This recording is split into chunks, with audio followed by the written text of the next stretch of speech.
Welcome to the Women in Public Policy Program's Seminar Series podcast at the Harvard Kennedy School. Let's go ahead and get started. We've got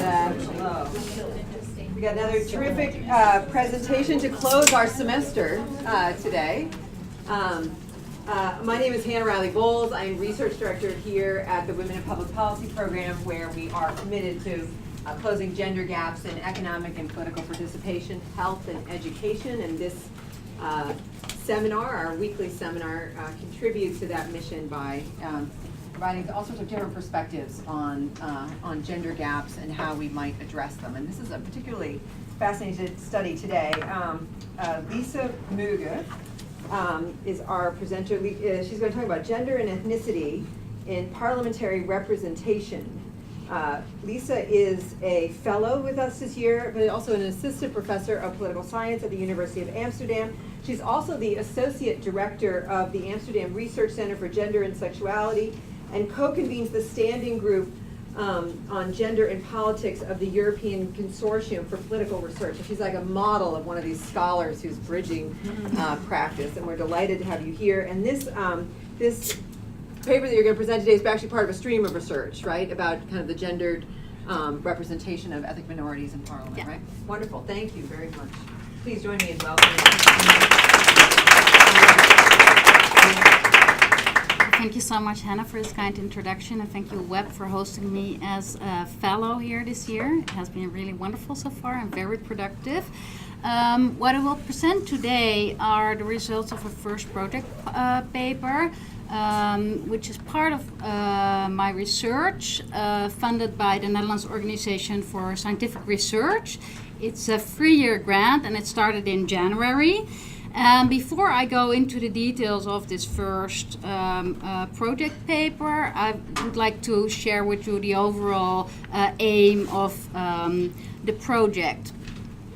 So the overall theme is political representation and diversity in national parliament. And parliamentary representation of disadvantaged groups matters. Well, first of all, this is an issue of social justice. Everyone deserves an equal voice. But previous research also confirmed that political representation of groups close to the share of the population is fundamental for societal cohesion, political stability, and the overall functioning of democracy. In European political science research, there is a lacuna in scholarship on political representation, and it focused so far on either women or ethnic minorities. And as a consequence, they have studied groups as internally homogeneous and studied only one relevant identity for political representation. So, for instance, the question, does political in- and exclusion work in similar ways for ethnic minorities and women? This is what political scientists assumed so far, but this has not been studied yet. Moreover, if you look at ethnic minorities and women, those two categories are not mutually exclusive, because everyone has a gender and everyone has an ethnicity. I also need to stress that while research on political representation of women is very well established, scholarship on the political representation of immigrants, and with immigrants I refer to ethnic minorities with a non-Western background, is still a fledgling field. So the central aim of my research agenda is to understand real-world political representation through considering gender and ethnicity simultaneously, focusing on its intersection. And I'm not sure if you're familiar with the concept of intersectionality, but Marie Hancock, in an article of 2007, very nicely makes a distinction between the unitary approach, the multiple approach, and the intersectional approach. So whereas the unitary approach focuses on, for instance, women, the multiple approach would focus on women and ethnic minorities, but the intersectional approach focuses on for instance, ethnic minority women. So it raises a whole bunch of new questions about political representation. And my particular interest is the effects of formal and informal institutions such as the electoral system, recruitment and selection procedures, and networks. These factors obviously and their impact vary by country. My focus and research so far has been on the Netherlands. But for the discussion, I would be very interested to hear whether you recognize the patterns I sketch in the presentation based on the cases you are familiar with, and first and foremost, the US. So let me first sketch the picture in the Netherlands.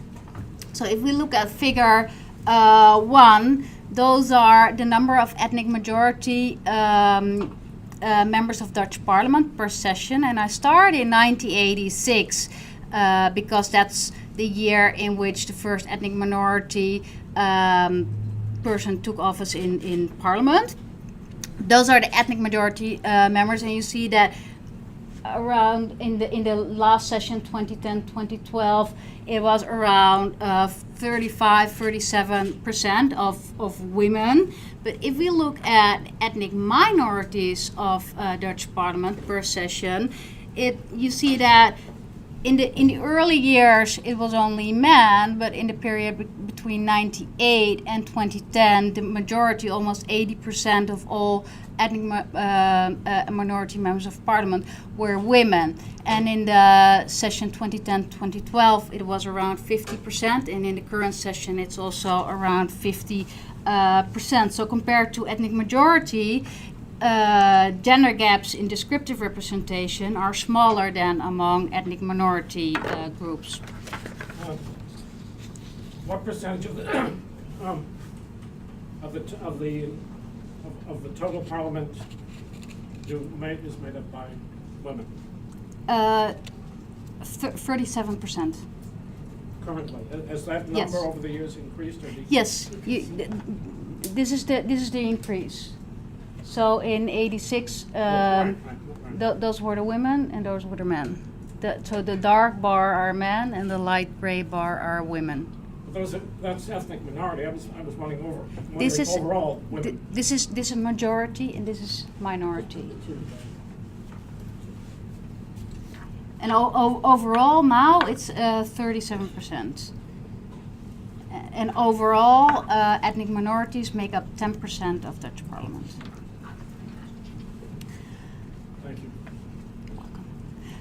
The research questions of the overall research project are threefold. So I look at descriptive representation, which refers to the numbers of, for instance, women or other social groups in Parliament. And I look at substantive representation, which refers to the actual interest of particular groups.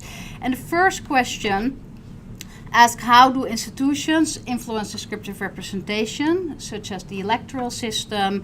The institutionalization of feminism and multiculturalism is important for this study. Civil society and candidate and selection procedures. And the second question asks, how does ethnic identity influence parliamentary work? So in other words, do ethnic minority MPs take up issues related to ethnic minority MPs? And this is an important question for two reasons. First of all, previous gender and politics scholarship has shown that women are, in some cases, more inclined to take up women's issues. But what I've seen so far in the Netherlands is that ethnic minority MPs are in a limbo, because on the one hand they're very attractive for parties because they appeal to an electorate to which parties otherwise don't have access to, but on the other hand parties want them to represent the whole electorate, so they're wary for an ethnic lobby. So the third question takes the interests as central unit of analysis and asks who claims to represent the interests of ethnic minority citizens, so regardless of ethnicity and regardless of gender. So I'm now just completed my research on the first question, and that's what I will be talking about in the remaining part of the presentation. And I will work on the third question during the spring term here at WEB, and I will tackle the second question when I get back in the Netherlands, because I will interview all ethnic minorities whoever had a seat in Parliament, and there are around 45 people. Can you just say, what's the difference between an ethnic majority and ethnic minority? Ethnic majority are Ethnic majority is just the dominant. the dominant. Okay. They're white people, and ethnic minority part I'm focusing on are those ethnic minorities who have a non-Western immigrant background, and those groups are most politicized due to migration to the Netherlands. I also have just a question about your future research strategy. Are you going to restrict your interviews only to the minority MPs, or should you or could you include some majority MPs just for comparison reasons? Yes, what I've done and what I'll present as well is I've interviewed party elites, and those are the ethnic majorities, so the gatekeepers in recruitment and selection. But for the in-depth interviews, I will interview only the ethnic minorities. Yeah, but where I can, I will also compare with the ethnic majority, because it's important to see the differences. I have a question on the minorities. Do you disaggregate it for the different types of minorities, or you just lump it as one? That's a very good question. Later in the presentation, I will differentiate between minority groups. Okay.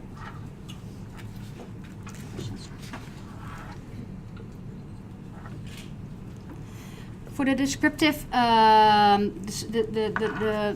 research on descriptive representation, I focused on political recruitment and selection, and this enables me to ask how are candidates chosen and cultivated for public office, and who gains political power and why. And scholars who study political recruitment and selection often make use of the so-called supply and demand model, which is developed by Pippa Norris and Johnny Lewandowski in 1995. And demand-side explanation assume that selectors choose candidates for qualities such as political experience and educational background, and supply-side explanations highlight the factors determining the supply of qualified and willing applicants who wish to and are available for pursuing a political career. And feminist scholars more recently proposed a revised theory of the supply and demand model, and emphasized how political recruitment and selection is nested in formal and informal institutions. For instance, the regulation of diversity within parties and the influence of informal networks. And my approach is to intersectionalize the supply and demand model and to distinguish between different identities. In a very recent paper, Muna Lina Krug and Pippa Norris broke down the selection and recruitment process into 3 transition phases. And they are all related, and the first phase refers to the transition from citizens who are eligible to run for office to available aspirants.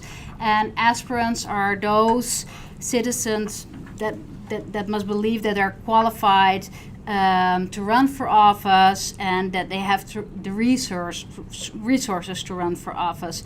And the supply of aspirants depends on social structures such as levels of education and employment. The second transition phase runs from aspirants to nominees for political office. So what matters in this phase are gatekeepers, existing networks of civil society, but also quotas and, for instance, Target play an important role in this transition phase, and training programs like the Oval Office, which is developed here at Web. Those kind of programs can make a big difference in this phase. And the third transition phase is about the smallest group of citizens who are actually elected, and crucial in this phase is support and resources to win for candidates, and influential is, or what matters enormously is whether they're placed on a winnable seat or not. And I will go through each of these phases empirically. Before I do that, why the Netherlands? Why is the Netherlands an interesting case for a study on how political representation of ethnic minorities is gendered? We are a very small country, 16 to 17 million citizens in Europe. It's a classical immigration country. In the late 1960s and early 70s, there was large-scale immigration from countries like Turkey and Morocco. There were labor agreements between those countries, and post-colonial migration from Suriname, the Dutch Indies, and the Antilles. We have a proportional electoral system with preferential voting. And we also have, compared to other European countries, a very long history of ethnic minority political representation. Like I said, the first ethnic minority took office in 1986, whereas in other classical European immigration countries like France and Germany, this only started in the late 1990s. So this enables me to look at this over time. What is important to stress in comparison with the US is, well, that we have a very different electoral system and a different way of dealing with diversity, especially in the 1990s. Policy was heavily influenced by multiculturalism. Now it moved more towards assimilation. And we also have a very different funding structure. So 50% of the money comes from membership fees, and donations are strictly regulated. So only a very small part of the income of parties comes from donations. So this idea of fundraising, which is very important in American politics, is not a part of campaigning in the Netherlands. The government subsidizes a large part of subsidizes the parties. Yeah. I'm sorry, is that distributed evenly? When you talk about the government subsidizing, Yes. Maybe because I'm so kind of entrenched in the fundraising model, it's hard for me to think about that. Yeah. Like, is everyone evenly given the same amount of money? How does that work? It's large parties get more money. Got it. So that's how it's distributed. Yeah, but it's the same for me. I mean, I'm learning more and more about American politics, and I realize how much it's about the money, and it produces such a different type of campaign. Exactly. Yeah, and different skills are looked for the candidates. So I would imagine it affects the outcome, right, and how diverse the outcome would be based on.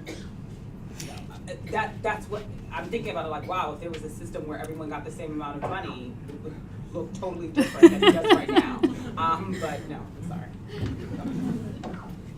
Just one background question. You're looking back about 30 years or almost 30 years. Yes. And has your minority population been fairly stable, at least demographically, in those 30 years, or has that also evolved?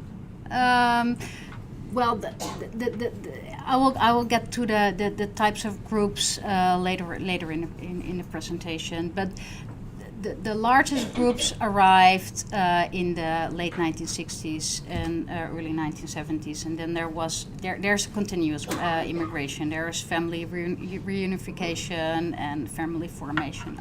So it is continuous, but the large groups, the Turks, Moroccans, Surinamese, and Antillians, they remain the largest immigrant groups. Okay, so the data I'm using are based on 16 in-depth interviews with party elites, so people who are in charge of recruitment and selection, but also the chairs of the women's sections and the chairs or the former chairs of the ethnic minority sections. So what are these sections? Those are organizations affiliated with the party. So I will. So a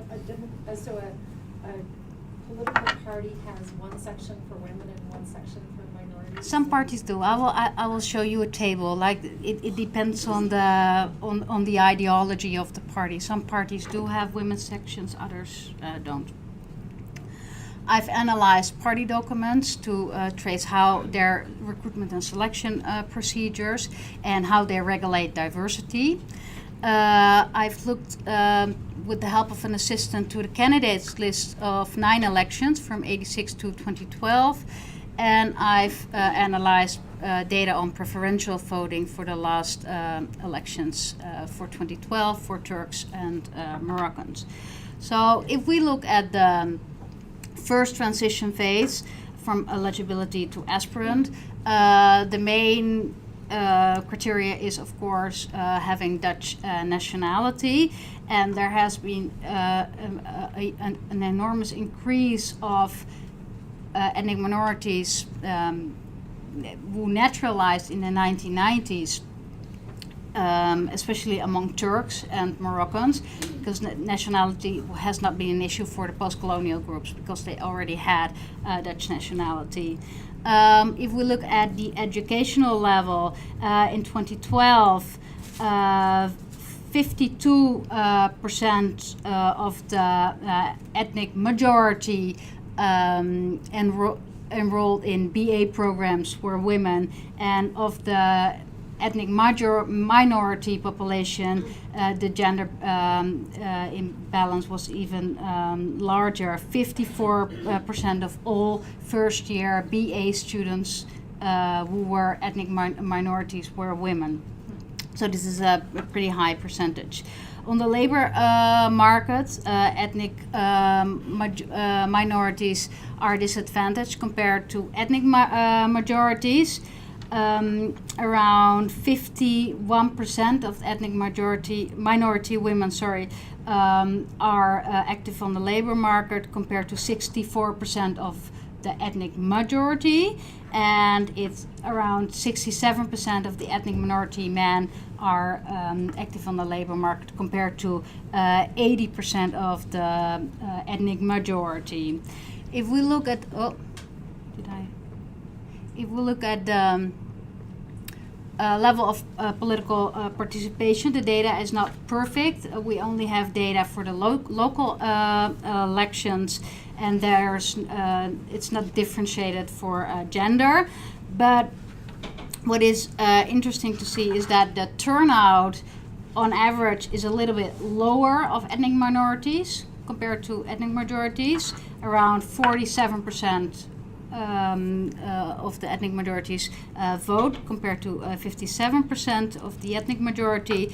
But differences between ethnic minorities are striking. Turkish and Moroccans, their turnout is close to the ethnic majority, around 57%, but it's very low among Surinamese and Antilleans, around 26% and 80%. So overall, we can see that the pool is getting bigger, but the differences between ethnic groups are large. So if we look at the second transition phase from aspirant to candidate, what matters in this phase is how diversity is regulated. What matters is whether identity networks such as women's sections or ethnic minority sections are available, their impact, and whether there are quotas or targets. In the Netherlands, we do not have legislated quota. So some parties, and I will get to that in the next slide, implemented voluntary targets, but we have no quota. If we look at this table, we see those are the parties, and those are the party families. So the ideology from Social Democrats to Green Left, Christian Democrats, liberals, right-wing populists, and socialists. And this column over here, women, indicates whether they have a women's section. Ethnic minorities column indicates whether they have a section for ethnic minorities. And the last column is an interesting one because that's whether they have or had a section for what they called in the 1990s, under influence of multiculturalism, black, migrant, or refugee women's section. And especially within the Social Democratic Party, they had a very, very strong women's movement. And the Social Democratic feminists, they started this women's section in the 1970s.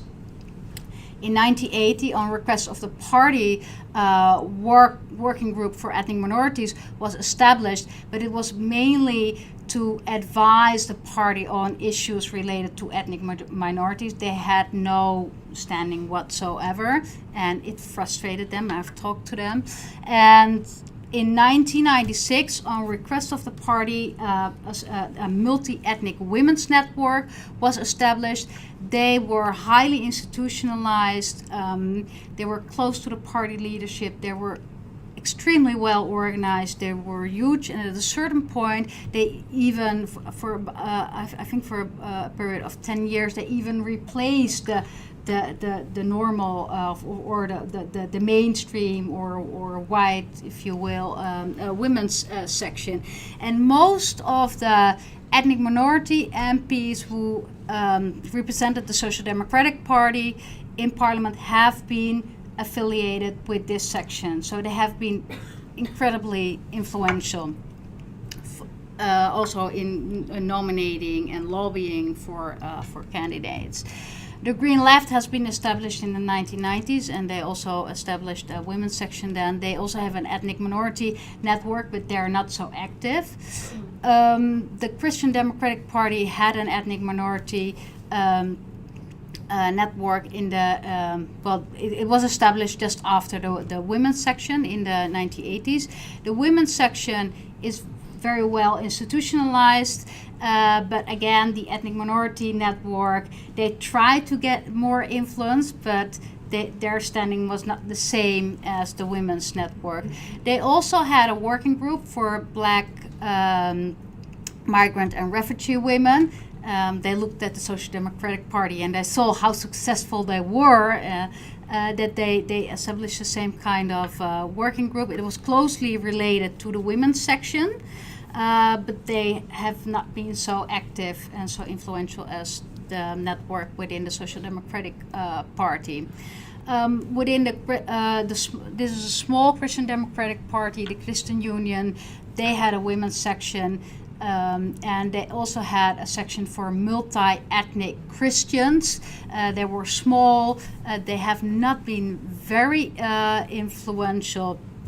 But still, and they dissolved 2 years ago. The two liberal parties, one, they don't, the D66, they don't believe in separate section. It's not part of their ideology. So it's what they call man's, women's human rights organization. And the Liberal Party, the big, large Liberal Party, also has a women's section started in the late 1970s. But the liberals, they don't believe in affirmative action, so the women's sections do not have, they're not highly institutionalized within the party, not as within the Social Democratic Party or in the Green Party. So if we look at That's what you mean when you say these sections are institutionalized? what I mean is that they have, for instance, they are represented in the party board, or that they are represented in selection committees, and that they're formalized in a way. It's about that they have a formalized voice in the party. Are they created by the bylaws? Is the structure formalized, or Does the party create them, or does the party tolerate them at different levels and allow them access into the governance? Or are they created by the bylaws of the party? Well, the women, the ethnic minority sections, they were all created on request of the party, but their standing, as, except for the Social Democratic Party, was mainly informal. So they gave informal advice. They did not have a representative within the party board, whereas the women's sections do. They sit at the table, but the ethnic minorities sections, they don't sit at the table, except for this multi-ethnic women's network within the Social Democratic Party.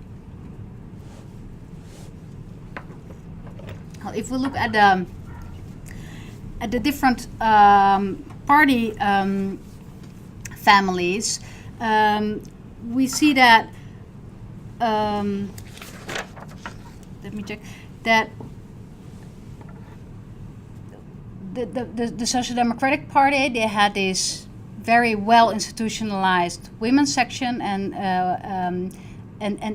their gender progressiveness, if you will, it spilled over to include ethnic minorities, and the women's section has been also very influential to lobby for a target for 50% women.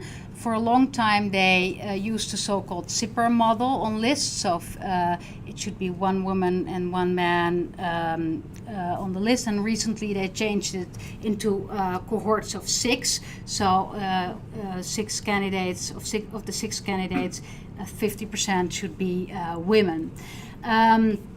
What we see here is that the parties who have been more open to identity networks, that those identity networks of women and ethnic minorities, that they also lobbied for other forms of diversity, but that they also lobbied for targets. And there's a target in the Social Democratic Party for gender, for the Green Left, and for the Christian Democratic Party.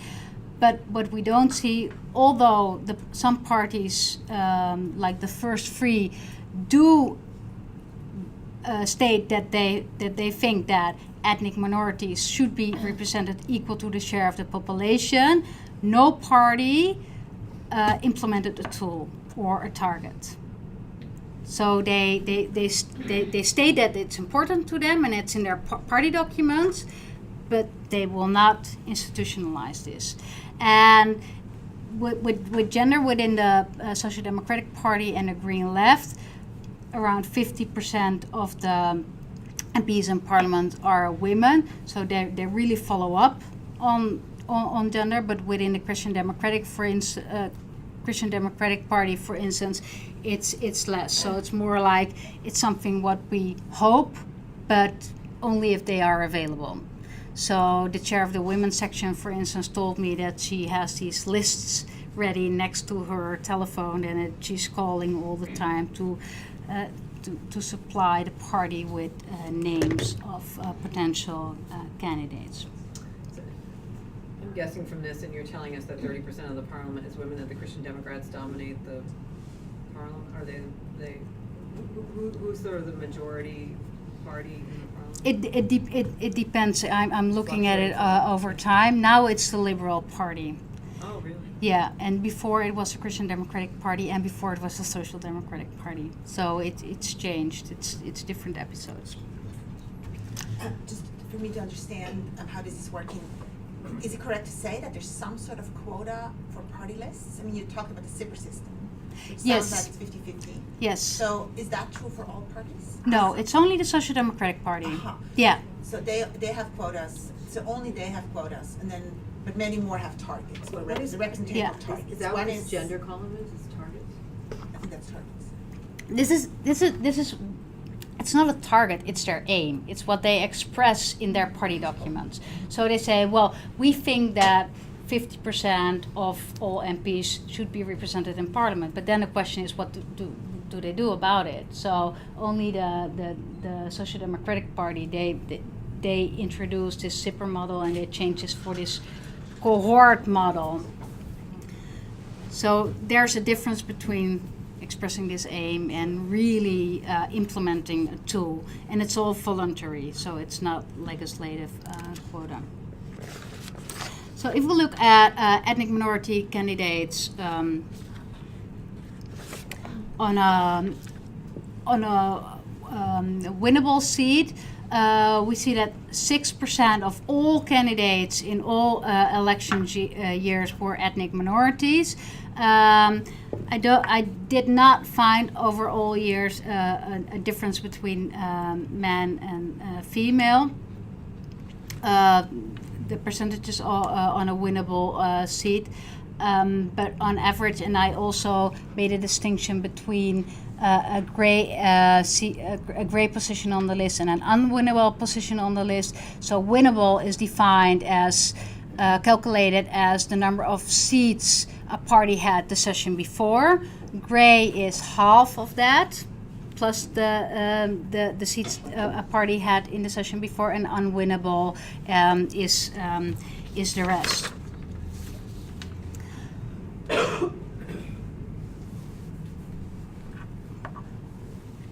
And if we look at the ethnic minority candidates on a winnable position by gender, we see that that in the latest two sessions it equals up. So there was this gender imbalance between 98 and 2006, and then from 2010 and 2012 it became less. And part of that is, I think, that in the early years it was mainly the first generation of ethnic minorities, so they were born abroad, but the last elections was the first election round in which 50% of all ethnic minority candidates belong to the second generation. So there's a generational change, and with this generational change, there are more ethnic minority men. So ethnic minority women lost their advantage over ethnic minority men. Liza, can you explain, okay, so on your previous slide, was it ethnic minority women plus other women? Was it, are women all kind of like bundled together, or is this just a representation of ethnic minority women? Only ethnic minorities. Okay, got This it. is only ethnic minorities. If we look, That's how they really start, it seems to me, you know. Initially the real advantage was for the men, and it shifted radically. Yeah, right? it's completely And the shifted. advantage was for the women, and now it has leveled out. And do you think that's only because of demographic issues? No, it's not demographic. No, it's about the identity networks. This is mainly due to the multi-ethnic women's section within the Social Democratic Party. The Social Democratic Party was strong in these years. They had a strong multi-ethnic ethnic women's section, and there was this idea of multiculturalism. So women, they could use these feminist structures. It worked very well for them. So affirmative action works. Yeah, it worked. Yeah. But what For- you're really saying is affirmative action was effective when aligned with political expediency for that party to implement that to gain seats due to the demographics, as opposed to ideology. Could you repeat? I don't think I understood your question. That's exactly right. It's not affirmative action in the sense of there aren't explicit quotas. It really No, is- it's not affirmative action in the sense that they it's But not the a Social Democratic Party's multi-ethnic unit, yes, I believe you're telling us that the party was strong, yes, that the party viewed this as a benefit to them because of the demographic, that by having minority women, they felt that putting women in winnable seats who are ethnic minorities, they would then win those seats. They felt it was good politics. they were not all placed on a winnable seat, but they liked to show that their party was progressive, and they the Social Democratic Party was for many years. It's changing now recently, but for many years it was the most popular party among ethnic minorities. So they had something to gain. Absolutely. Which is what I'm saying. Yeah. So most ethnic minorities represented the Social Democratic Party. This is the highest percentage, and then comes the Green Left. Yeah. And that. But did you say that the party had an electoral advantage by putting up minority women, or that they just had an electoral advantage by putting up minority candidates?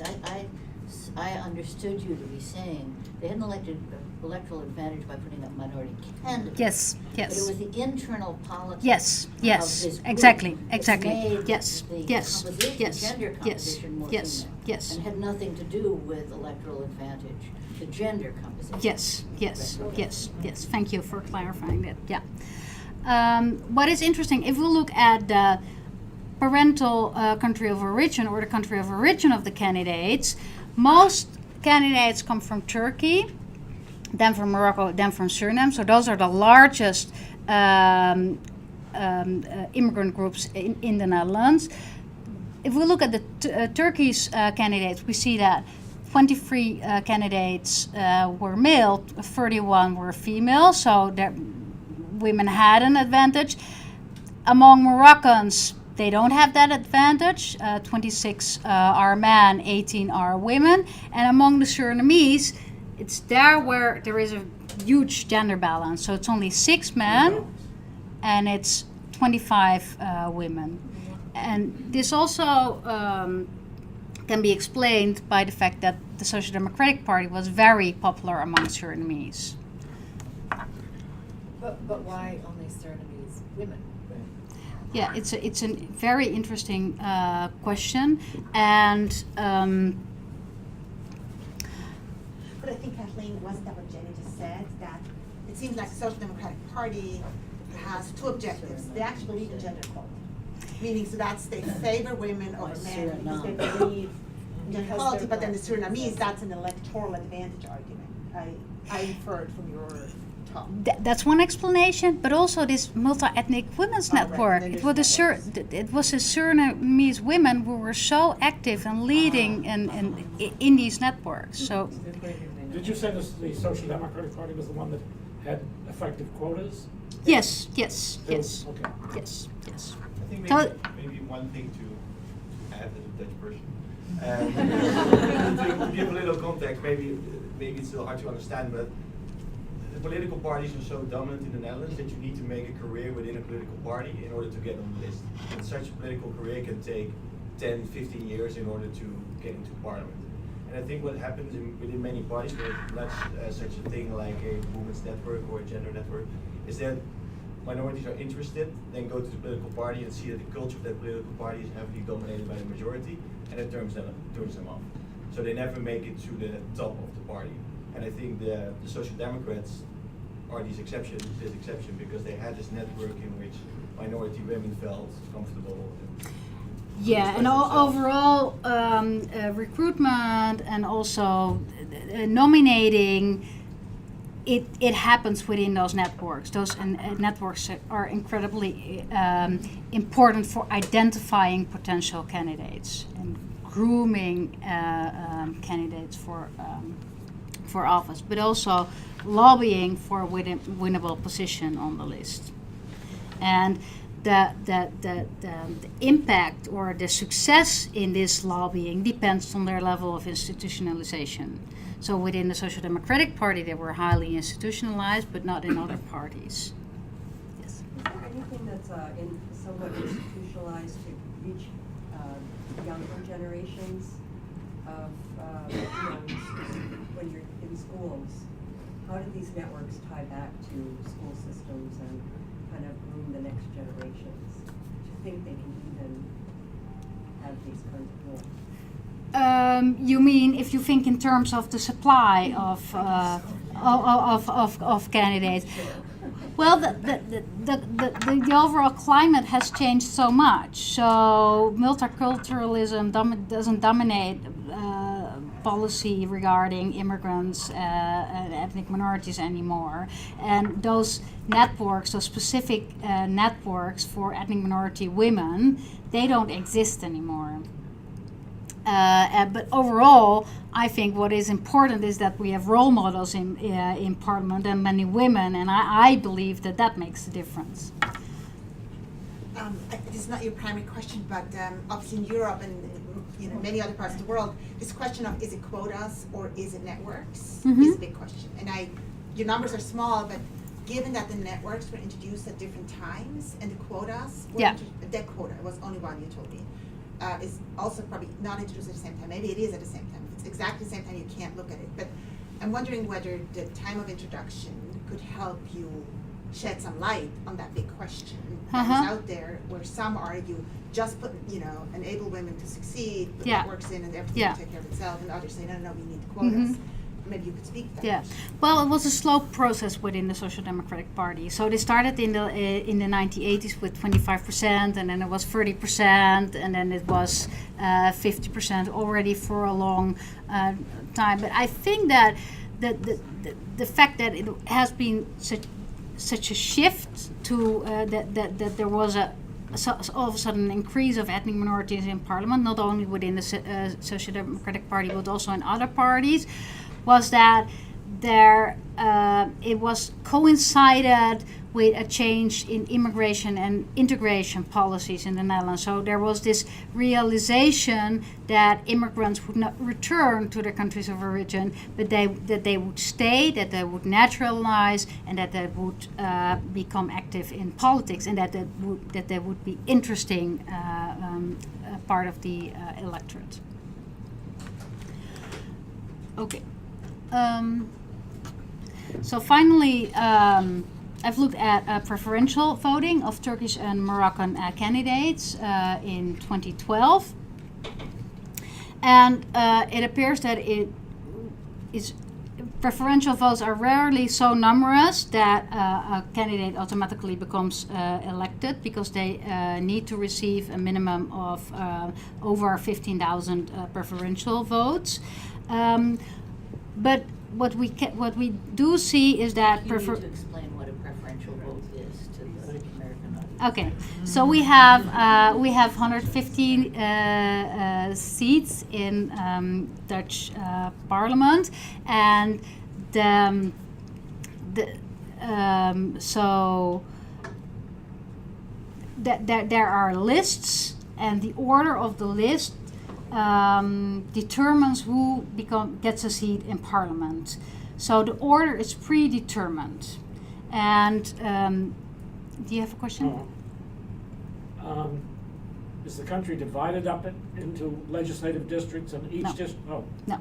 So the whole country elects the whole. Right. Big district. Wow.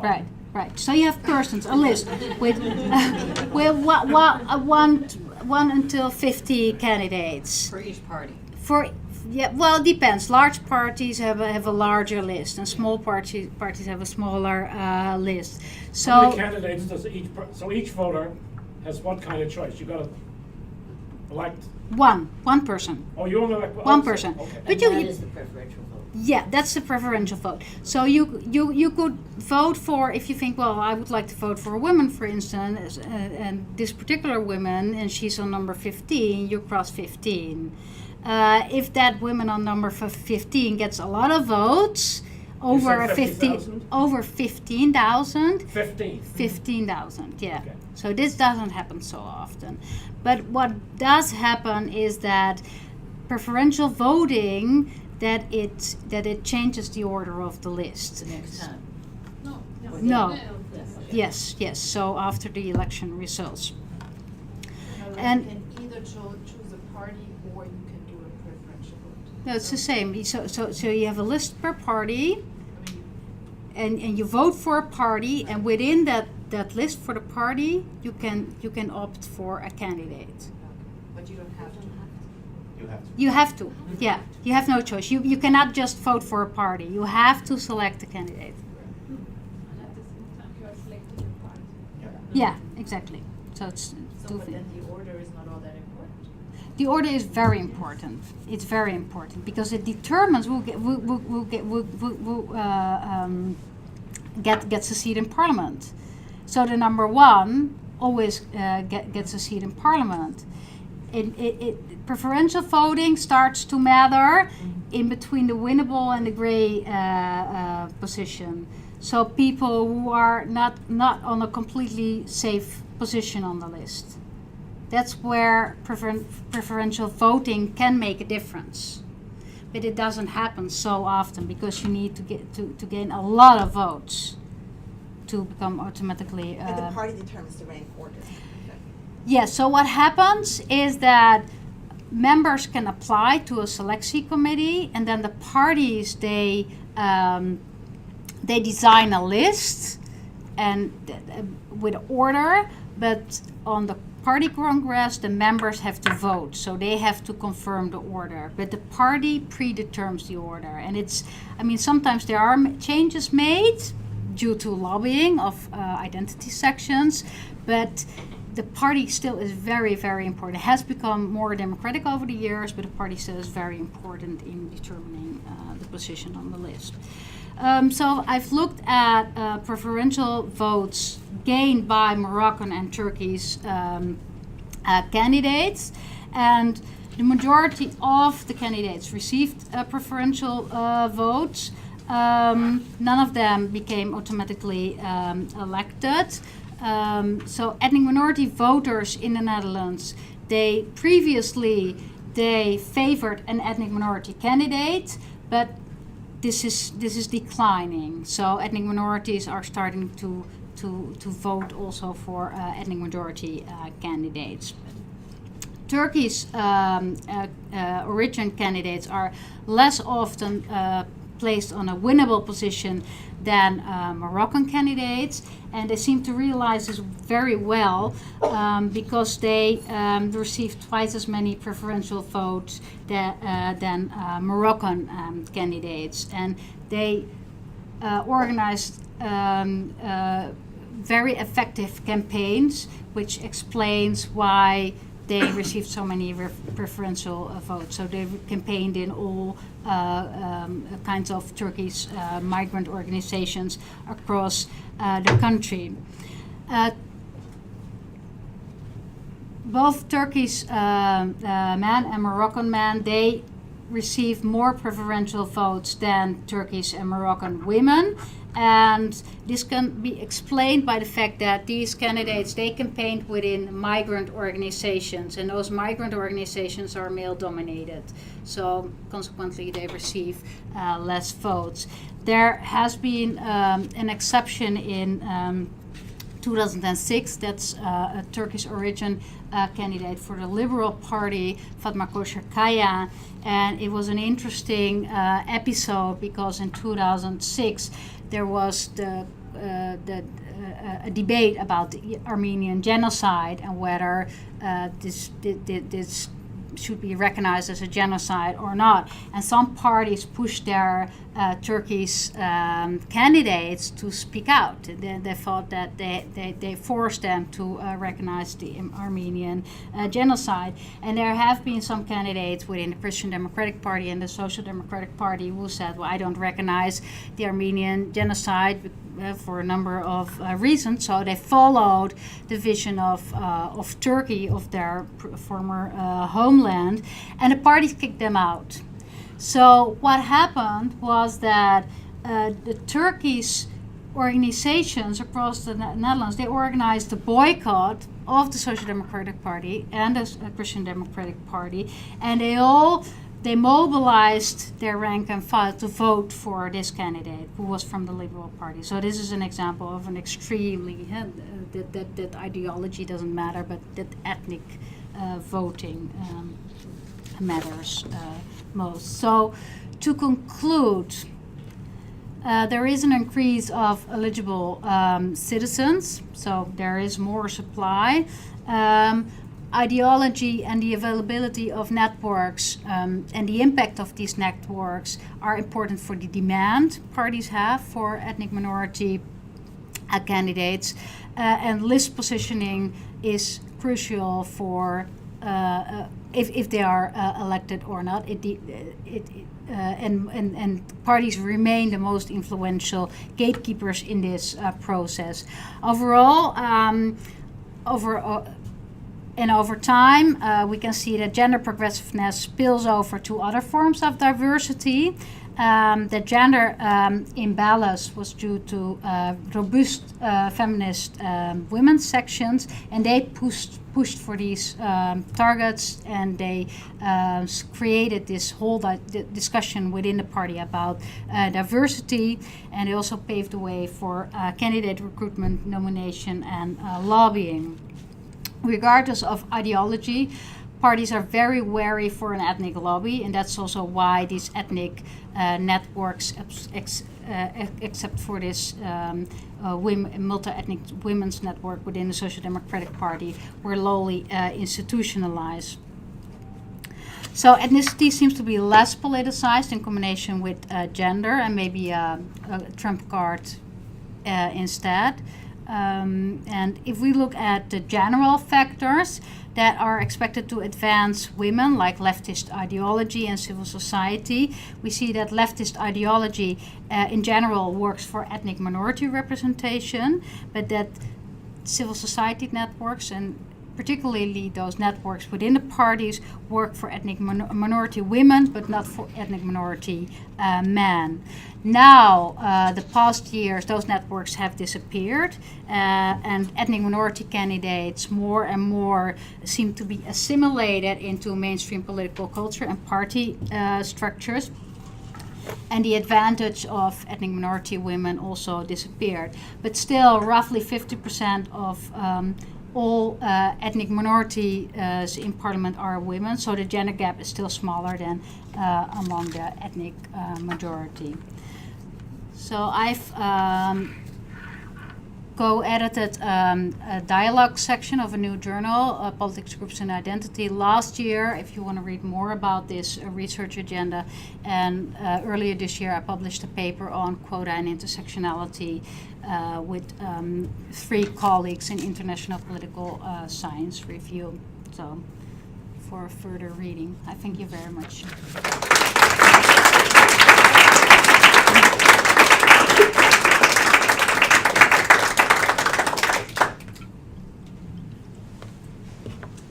Well, a lot of your story seems to depend on this feminist refugee migrant network. Mm-hmm.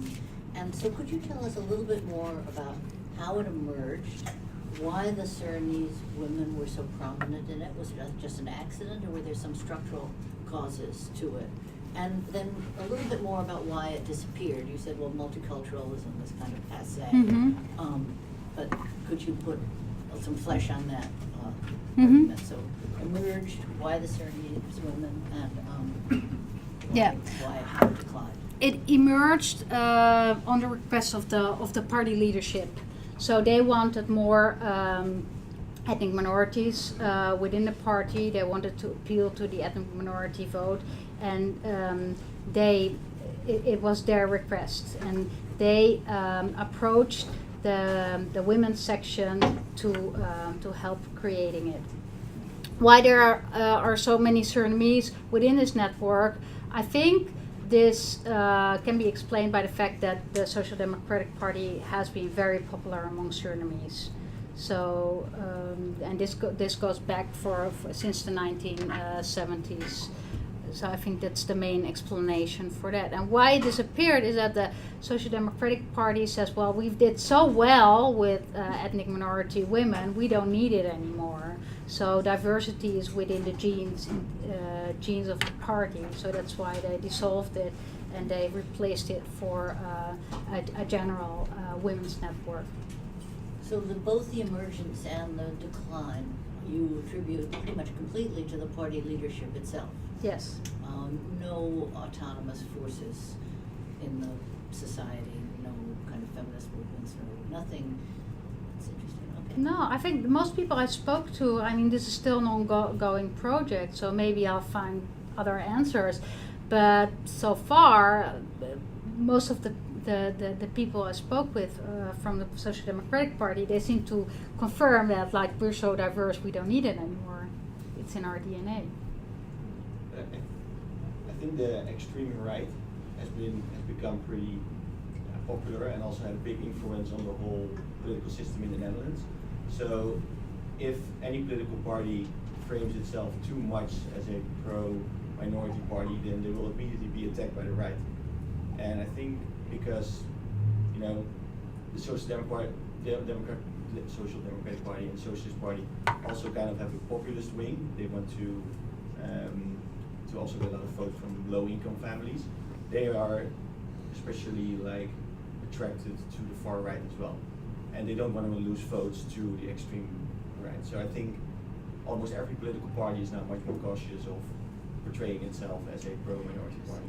I think that played a role over the last 10 Yeah, the years. political landscapes definitely changed. Yeah, that's absolutely true. And it coincides with this backlash of multiculturalism. Those two go hand in hand. So an increase of conservative parties and a very strong right-wing populist party, together with the backlash of multiculturalism. Yeah, absolutely. I have a question about the preferential list. Mhm. To me, it seems like a key way for the parties to signal like the types of voters that they want to get or the demographics by putting a woman or a minority candidate higher in a winnable position. Have you found, I mean, you mentioned this with like the difference between Moroccans and Yes. Turkish ones. Yes. Have you found that that's been a trend since they started the networks, and has it changed in terms of like signaling, we want to get your vote, so we're going to put this candidate higher? Yeah, in the 1980s and the early 90s, the way many ethnic minorities took office, got a seat in parliament because they replaced someone. So they were not listed on a winnable position, but they got their seat into parliament because, for instance, one of the party members became a minister, or maybe some died or went on maternity leave. So seats became available, and that's how many ethnic minority MPs in the late 1980s until the mid 1990s gained their seat in parliament. But this changed in the late 1990s. Then there were a number of candidates who were listed very, very high on the list. I want to follow up on the women's networks question, because what you're saying, Surinamese always in like social democrats, that explains Surinamese representation, but not why there's that difference between men and women. So why there are so many Surinamese women in there. And it strikes me that there's something else going on there, and I'm not sure what it is. But one of the hunches, and this is totally uninformed, but this is just from thinking about the Caribbean and gender relations in the Caribbean. Is there a cultural element there?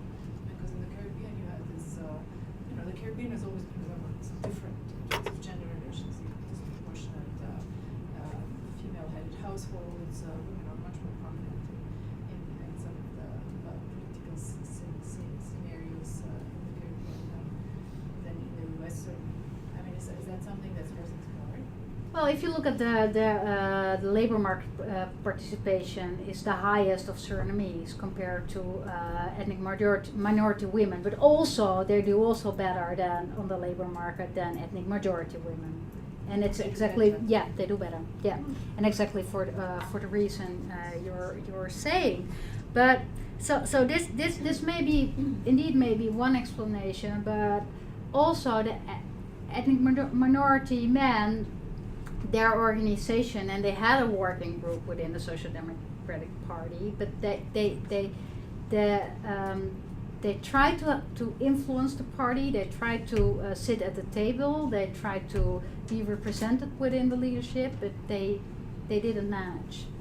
So it rather seems to me that parties are they are very afraid for an ethnic lobby. So they don't ethnic want. Men. Yes. They're So afraid of ethnic yep. men, but not of ethnic women. Absolutely. Yeah. But So are you saying that the party leadership didn't go with this with the ethnic organization dominated by men, but went to the more feminist Yes. organization, Yes. because the more feminist organization, the way the women organized it was Yes. and it was created, this was among many ethnic groups. Yes. So they had a greater appeal, or at least that way of organizing things had a greater appeal to the party leadership Yeah. than a single ethnicity Yeah. organization. It was would not a have. single ethnicity. Exactly, it was not a single ethnicity. So both. So that's why, but why didn't the men, I mean, or in other words, why didn't the party leadership turn to one of the ethnic male-dominated groups and say, listen, if you guys get together with other ethnicities, we'll promote you? Mhm. Why did they use the women as the organizing feature? Why did the party leadership try to create a special organization that was primarily women? Mhm. Was it was it a twofer? In other words, you got women and an ethnicity Sure. at the same Yeah. time? Yeah. Okay. Yeah. Absolutely. I think you need to kind of explore the motivations Yeah. of Yeah. the party leadership. Mhm. What do they Yeah. have? Yeah. What are they aiming at? Mhm. What Yeah. good does this do them? Yeah. No, this was absolutely like, it shows their progressiveness if they have women and ethnic minorities. And for them, this being progressive and being to accommodate ethnic minorities, to appeal to this part of the electorate was very important, was and is very important for them. Drawing a connection, you were inviting connections back to the U.S. Yes. And looking at gender intersectionality between gender and minority status. But in the U.S., we have different gender stereotypes are moderated by ethnicity in the U.S. So there's some interesting work in the Journal of Social Issues where they showed that like gender stereotypes applied to Hispanics are more similar to the gender stereotypes applied to whites or European Americans, in the sense that they expect men to be head of the household and women to be in caregiving types of jobs. Mhm. But then they expect African American women, and maybe also they would project this onto Caribbean American women, that they're more likely to be the heads of households and that they're kind of more competent and functional and higher status in essence than the black, I'll just call them black men. Mhm. Because my guess is it would be projected onto Caribbean Americans. There's not a lot of nuance in the research on that dimension. But, could there be also within your groups some, going to this point here, that was made earlier here, some variation in the gender stereotyping or gender role assignments within Moroccans as opposed to Surinamese and Turks? Do you know what I mean? Could it look, could some of that also be playing a role? I don't. It's a good question. I didn't study this yet, so I have to be careful with my answer here. Is what you see is that the profile of those candidates who are placed on a winnable position, they all have a university degree. They're around 39 years old.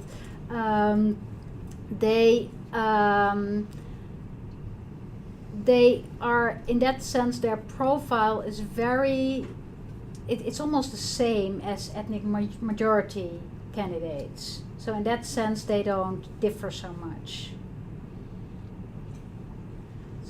But you might be able to get at Hannah's question if you differentiate, if you do what you just described by your three phases. Mhm. What does the supply look like in the first place? We have all these educated Mhm. and in the workforce Yeah. Surinamese women. That, when do we see the drop off? Is it the selection phase? Is Mhm. it at the eligibility phase? So Yeah. is it pipeline argument, or is Yeah. it this stereotype they're not selected? Mhm. But I think you can Mhm. do that by phase maybe, Yeah. and get some sense of Mhm. when do the differences emerge. Yeah. And you talked kind of globally about the gendering, but my recollection from your slide where you had the thing is that it was really the Surinamese women, Surinamese candidates who were really out of whack, and then it was a little bit more, maybe it was competitive, or with the Moroccan and the Turkish examples were sort of comparable with the majority, what you're referring to as ethnic majority. The other thing that's probably really interesting to break, I don't really understand, are more or less most of these people, it'd be kind of cool if you presented your data where your bars also showed party. Because you present, so it's really hard to tell to what extent this effect you know, you're telling us this is mostly social democrat, but it'd be really cool if somebody could look, you know, if you look at the charts and actually see, you know, eyeball Yeah. where this is coming Sure. from. Yeah. So it seems like, Yeah, I have figures by party in another paper. Yeah, I have the data. Yeah, to visualize that. Just a quick question, is the decline or the dissolving of the minority, ethnic minority women's network in the Social Democratic Party, is that correlated with their diminishment in the elections more recently, like in their decline in national power? Yes. Well, it's a good And point. just getting at the Mhm. cause of, like fine-tuning the causality of it. Mhm. Then there's a story like that could be made that, oh look, we're declining in power here. We Yes. have to change this ethnic argument. It's actually the opposite of what you said. The ethnic card is not working anymore. Mhm. Right? You said they sort of thought it was working, let's decline it. The opposite story would be rise of the right. It's Mhm. not working. It's a waste of our time. Mhm. It's actually, you know, putting more people against us. So let's dissolve it, paint ourselves something else. Mhm. I mean, maybe they gave that story to the women, where that, oh, you guys did so well, let's dissolve it. But Mhm. the reality is, if they're trying to be a competitive national party, and they lost power. Yeah. So. Yeah, absolutely. The party shrank. But I've also looked at sizes of parties. So you intuitively, when I started this research, I thought, well, the big parties, they are probably more diverse than the small parties, but that's not the case. So the Green Left is a very small party, but they're extremely diverse. And also the Liberal Party is also a small party, but it's also pretty diverse if you look at the ethnic background of the candidates. I can imagine, I don't know when this happened, this dissolvement of this ethnic committee, but the Social Democrats, they were pretty big in the last election. They became second, almost won the elections. So I think they got the, I don't know what percent of the minority votes they got, but I can imagine it's way more than 50%, like all minorities vote for the Social Democratic Party. So again, no?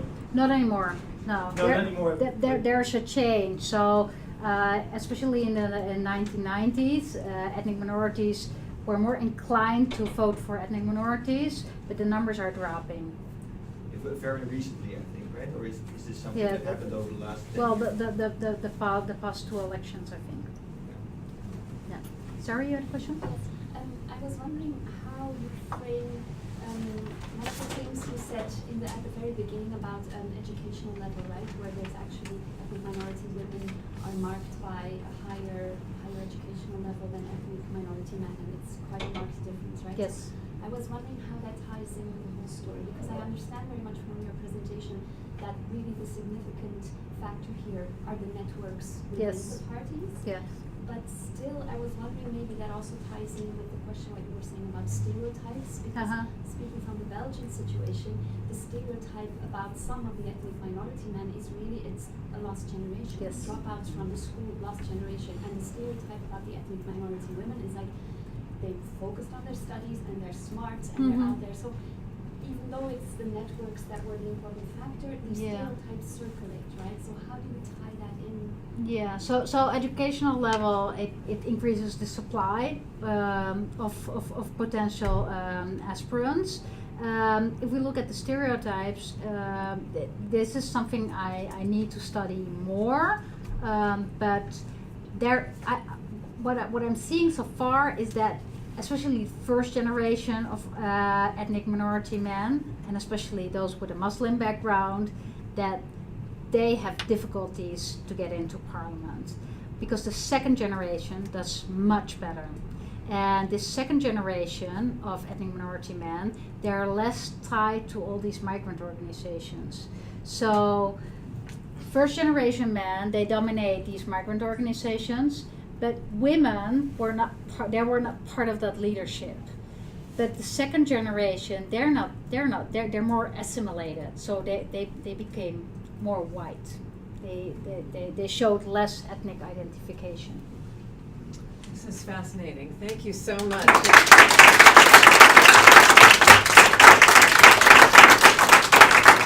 as I mentioned our last seminar of the semester, and we'll look forward to reconvening, I believe, beginning of February, right? First week of February, so when the semester begins again. Thank you all very much.